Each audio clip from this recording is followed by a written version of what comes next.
Itsidika ankizy fito sy roanjato avy amin'ny Maison d'Aina, Centre Enfant Sourire Réunion izay mitaiza zaza Kambodisy sahirana ao Ambatolampy ny ministry ny mponina ny andro ny 12 Desambra teo. Natsiaro ny ankizy tao amin'ny akany mitaiza ny zanaky ny polisy lava am-perinasa tao Ambatolampy ihany koa ny ministra nandritra izany.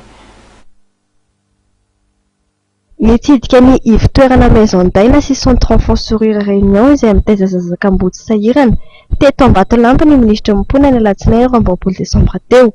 Nitsidika ny akany mitaiza ny zanaky ny polisy lava am-perinasa teto Ambatolampy ihany koa raha matoa ministra tamin'izany. Nisy moa ny fanomezana tolotra teto ho an'ireo ankizy mitotaly 7 sy 900 ka 920 tao amin'ny Centre Enfant Sourire Réunion, 10 tao amin'ny Maison d'Aina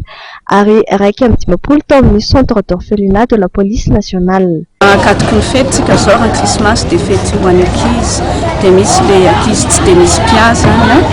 ary anisany andraikitra napetraka amin'ity ministera ity ny fitsinjovana azy ireo dia arak'izay moa rarotina ihany koa fotoana ohatr'izao zany nomezana an'ilay hafatra kasika indrindra io fananana fampiarana ny zoan'ny ankizy io voalaza teo manana zo hianatra, manana zo fahasalamana, manana zo fikarakarana, manana zo ihany koa ilalao dia misy zany voatsirambony tanana entina ihany koa zany hijerevana ny toerana fanabeazana ankizy ireny